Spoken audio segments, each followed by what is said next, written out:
I never thought I'd be the kind of person to hold a grudge. I used to believe that family always had each other's backs, no matter what. That's what I was raised to think. But when I needed them the most, my so-called family turned their backs on me without a second thought.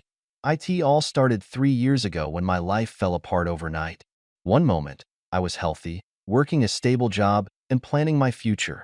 The next, I was lying in a hospital bed, staring at medical bills that I had no way of paying. The doctors told me I needed urgent treatment, and without insurance, I was drowning in debt before I could even process what was happening. But I wasn't alone, right? I had family. My relatives were well off. Some were even wealthy.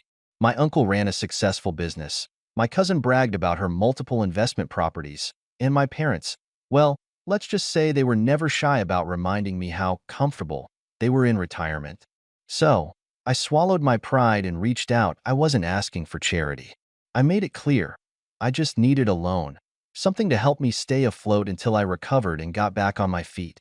I even offered to sign an agreement, pay interest, whatever it took. I thought they'd understand. I thought they'd care. But instead, they gave me the same response over and over. We have our own lives to deal with. Some of them ignored me completely. Others sent vague, dismissive texts. And a few had the audacity to lecture me about financial responsibility before telling me they just couldn't afford to throw money away. Throw money away. These were the same people who posted pictures of their expensive vacations, their designer shopping sprees, their new cars and remodeled homes. And yet, when I was struggling just to afford basic treatment, they acted like I was a burden. I was devastated. But more than that, I was angry. Still, I managed. I did what I had to do. I picked up extra work when I was physically able. I fought with the hospital over bills, and I got through it without them. It wasn't easy, but I survived. And over time, that anger I felt toward them, it didn't fade. It sharpened. It had been over 2 years since my so-called family turned their backs on me. By then, I had rebuilt my life on my own. It wasn't easy. There were nights when I went to bed hungry, days when I thought I wouldn't make it. But I kept pushing forward. I worked relentlessly, taking any job that would help me stay afloat. I taught myself new skills, found remote work, and slowly climbed my way out of the financial pit I had been left in. Every dollar I made felt like a victory, a reminder that I had survived despite them. And then, one day, I got a message that it was from my cousin, one of the first people I had reached out to when I was desperate. The same cousin who had sent me a 2-sentence text telling me that times are tough for everyone while posting pictures of her luxury vacation in Greece. I stared at her name on my phone, feeling something bitter rise in my throat. Curiosity got the better of me. I opened the message. Hey, it's been forever. Hope you're doing well. Listen, I really need a favor, and I know you're great with finances. Can we talk? I almost laughed out loud. A favor? From me? After all this time? I didn't reply immediately. Instead, I let the message sit there while I leaned back in my chair, thinking that a tea first. I figured it was some minor inconvenience. Maybe she needed help budgeting for her next shopping spree. But something about her tone seemed off. There was a nervousness in it, a hesitation that she wasn't usually the type to have. I decided to do a little digging. A quick search on social media told me everything I needed to know. My cousin had made some bad investments. She had stretched herself thin, buying properties she couldn't afford, and now that the market had taken a downturn, she was bleeding money. That was satisfying enough on its own. But then I saw something else. My uncle, the one who had built a wildly successful business, the one who had given me a condescending speech about standing on my own 2 feet, had filed for bankruptcy. That I sat there, staring at the screen, feeling a cold, creeping sense of amusement settle over me. It was all falling apart for them. The same people who had refused to lift a finger when I was drowning were now struggling to stay afloat themselves. And they had the nerve to ask me for help. I didn't respond to my cousin right away. Instead, I waited. I wanted to see just how desperate they were willing to get. 2 days later, my phone rang. It was my uncle. The man who had ignored my calls when I was begging for help was now calling me. I let it ring for a while before finally answering, keeping my voice neutral. Hey, uncle. It's been a while. There was a long pause on the other end.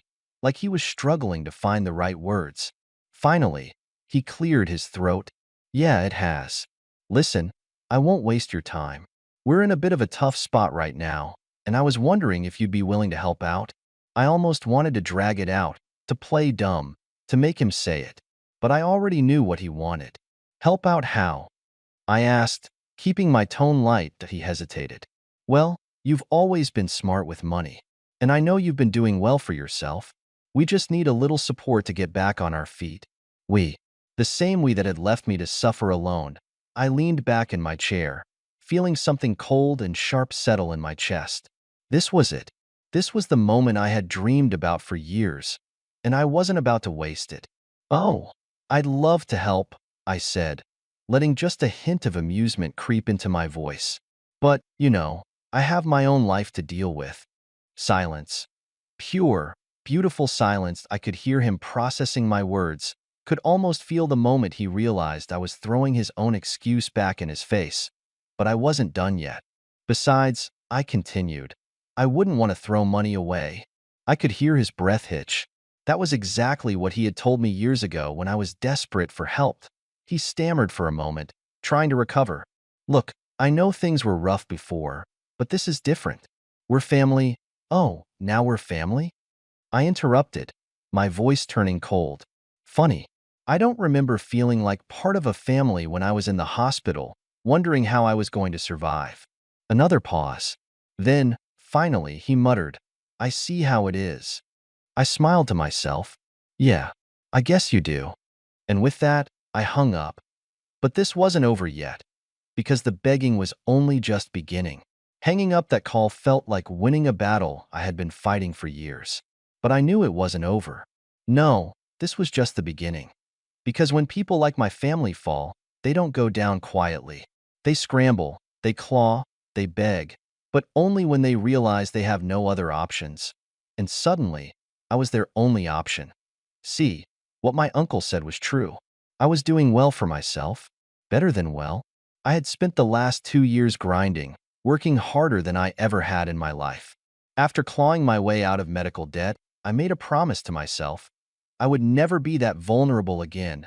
I became obsessed with learning everything I could about money, investments, passive income, building a business. I threw myself into it like my life depended on it. And in a way, it did. It wasn't easy. I sacrificed sleep, relationships, and any semblance of a social life. While my so-called family was still flaunting their lifestyles on social media, I was studying late into the night, working every side hustle I could find. And then, one day, it all paid off. I cracked the code. I started a business. One that took off faster than I could have imagined. The same skills I had begged my family to teach me, I taught myself, and the money started coming in. Slowly at first, but then, it snowballed. Soon, I wasn't just financially stable. I was wealthy, and my family, they noticed. They noticed when I stopped struggling, when I started traveling, when I moved into a nicer place, upgraded my car, and, oh, the irony, when I started posting pictures of my success. At first, they watched from a distance. I could feel their curiosity through their awkward likes and half-hearted comments. But then, one by one, they started reaching out. It started subtly, casual messages, pretending to check in after years of silence.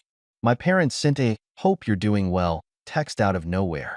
My cousin, the one who had once dismissed me with a vague excuse, suddenly wanted to reconnect, and then, when their financial troubles started catching up to them, the messages got desperate. They weren't just checking in anymore. They needed something. And for the first time, they realized I had something they wanted. That's why my uncle called me. That's why my cousin had messaged me out of nowhere. They had spent their entire lives looking down on me, treating me like I was disposable. But now, I had something they couldn't ignore, and they thought I was going to save them. But they had no idea just how much I had changed. I wasn't the same person who had begged them for help all those years ago. I wasn't the desperate, struggling relative they could ignore. Now, I was the one with the power. And I was about to make damn sure they felt it. Because the next time they called me, I had plans for how that conversation was going to go. When the phone rang again, I wasn't surprised. This time, it was my mother.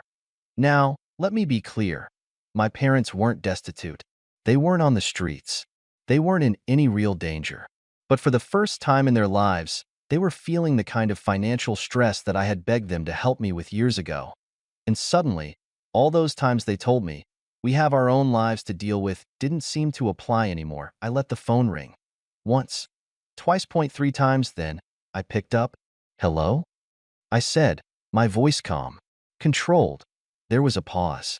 Then, my mother's voice, overly sweet, too sweet. "Sweetheart, it's been so long. How are you?" She sounded like a stranger, like a woman who had never once let me struggle alone. Even though I knew for a fact that's exactly what she had done, I didn't answer right away. I let the silence stretch, just long enough for it to become uncomfortable. Then I said, "What do you want?" I could hear her falter. That wasn't the response she had been expecting. "Oh, honey, I just wanted to check in. See how my successful son is doing. I saw your pictures. You look great, really. We're all so proud of you." I almost laughed. Proud? Proud. Where was this pride when I was drowning in medical bills? Where was this concern when I needed them the most? But I wasn't about to give them the satisfaction of knowing I cared. "I'm doing well," I said simply. "But you didn't call just to say that. What's going on?" Another pause, and then her voice softened, became more fragile. "Well, things have been difficult lately. You know how the economy is. Your father's investments took a hit, and, well, you know how expensive things are these days. It's been a little tight." I leaned back in my chair, staring at the ceiling. "So?" There was a sharp inhale, like she couldn't believe I was making her spell it out. "Well, I just thought maybe you could help us a little." There it was, the moment I had been waiting for. The same people who had turned their backs on me when I was at my lowest were now coming to me with their hands out, expecting me to fix their problems. I could have given them the money. Easily, I could have bailed them out with a single wire transfer. And that's exactly what they were banking on, that I would be too kind, too soft, too guilty to turn them away. But they had no idea how much I had changed, so I smiled, and I said, "No." Silence. Then, my mother let out a nervous laugh, like she thought she had misheard me. "Honey, what do you mean, no?" I leaned forward, gripping the phone a little tighter. "I mean, no, Mom. I'm not helping you." The silence on the other end of the line was deafening. But we're family." That? That almost made me snap. I clenched my jaw, forcing myself to stay calm. "Oh, now we're family?" I said, my voice quiet but sharp. Where was that attitude when I needed help?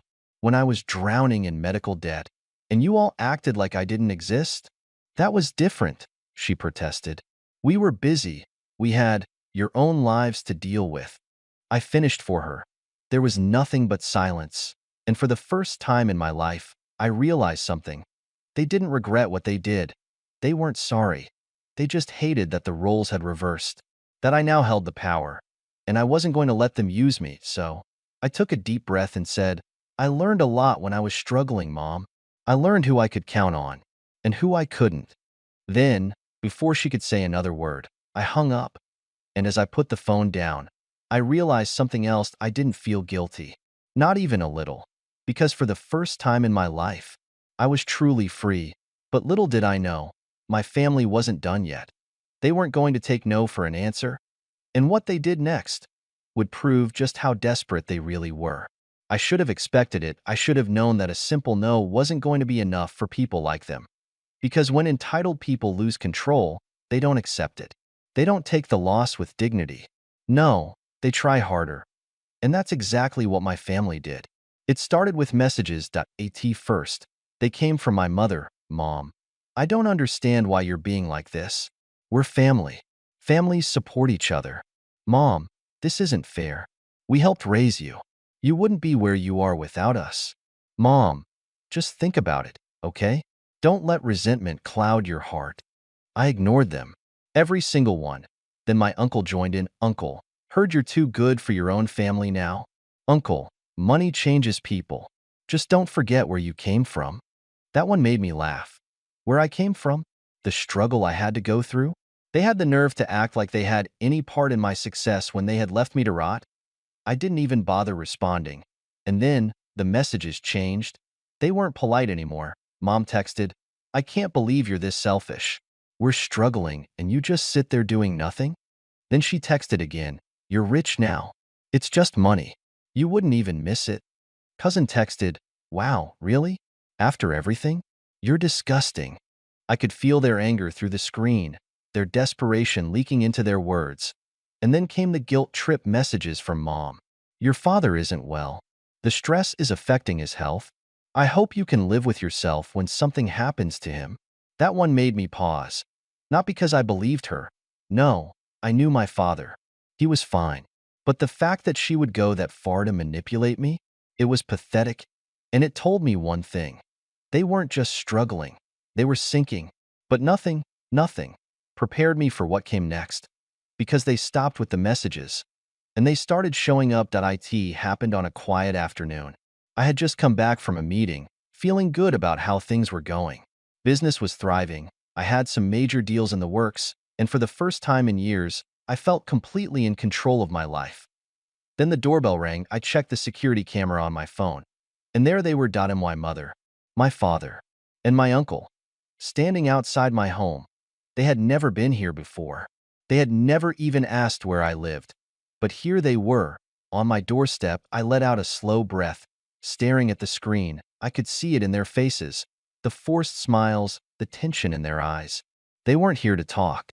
They were here to corner me, and I wasn't going to let it happen, so I did what they never expected. I ignored them. I watched as my mother rang the bell again, then knocked, then started calling my name. I watched as my father crossed his arms, clearly irritated. I watched as my uncle pulled out his phone, probably to call me.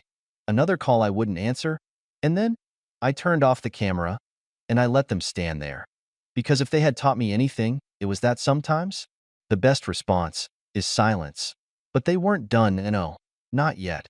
Because the next thing they did would prove just how far they were willing to go.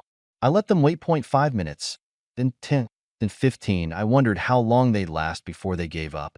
Before they realized that the son, the nephew, the relative they had tossed aside like trash wasn't going to roll over just because they finally needed something from him. But they didn't leave. Instead, my mother pounded on the door harder. We know you're in there, she shouted. Stop being childish and come talk to your family. I clenched my jaw.my family. That word meant nothing coming from them. But you know what? Fine, if they wanted to talk so badly. If they wanted their big moment, then I'd give it to them. I took a deep breath, squared my shoulders, and stepped outside.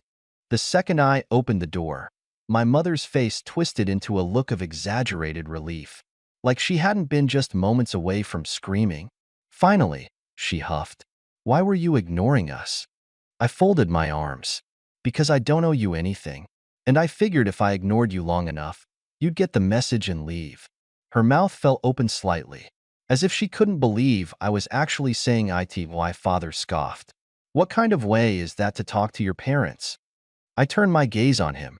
The same way you talked to me when I begged for help, and you said you had your own life to deal with. That shut him up. My uncle stepped in then, clearing his throat, clearly trying to smooth things over. Look, kid, we know things were rough before, but what's done is done. Right now, we're in a difficult situation and you think I care? I cut him off, raising an eyebrow. He blinked at me. You think you can show up here? I continued, voice calm but sharp, after turning your backs on me when I was desperate, when I was suffering, and expect me to just open my arms and say, oh sure, here's all the money you need, no problem. My mother pursed her lips. It's not like that. It's exactly like that. I snapped. I could feel the years of anger, the pain, the betrayal boiling inside me, rising to the surface like a dam about to break. Do you have any idea what I went through? I demanded. Do you even care? Do you know how many nights I spent in agony, wondering how I was going to survive? Wondering if I'd even make it? While you, all of you, sat in your comfortable homes and didn't lose a wink of sleep over it. My mother shook her head. That's not fair. No, I snapped, voice low but furious. What's not fair is me nearly dying while my rich family pretended I didn't exist. What's not fair is watching the people who were supposed to love me turn their backs without a second thought. Silence. They had nothing to say to that. because deep down, they knew I was right, but I wasn't done. And now? I continued, eyes burning into them. Now you need me. Now you're struggling. And suddenly, family matters again? I let out a bitter laugh. Well, let me be crystal clear. I stepped closer, lowering my voice just enough to make sure every single word hit like a hammer. You didn't care about me when I needed you, so I don't care about you now. My mother's face twisted into an ugly scowl. You're being cruel. No, I said coldly. I'm being fair. She opened her mouth to argue again, but I was done. I turned on my heel, walked back inside, and slammed the door shut behind me. And for the first time in years, I felt free. They pounded on the door a few more times, shouted my name, called me selfish, heartless. I didn't care. I just stood there, breathing deeply, feeling the weight of their presence slowly fade. And then, silence. I checked the camera. They were gone. They never reached out again after that. Maybe they finally understood that I wasn't going to be their safety net. Maybe they moved on to try and leech off someone else. Either way, it didn't matter, because I had already given them my answer, and I would never, never look back. I think this is a clear example of how selfishness can destroy family bonds. The protagonist was left to struggle on their own, and when they finally found success, their family came crawling back. It's frustrating to see how people can only care when it benefits them, but the protagonist's decision to stand firm and not give in was a smart one. At some point, you have to prioritize your own well being, especially when those around you have shown they're only interested in what you can do for them. Sometimes saying no is the best way to protect yourself. What do you think? Was the protagonist right to cut them off, or should they have helped? Let me know in the comments.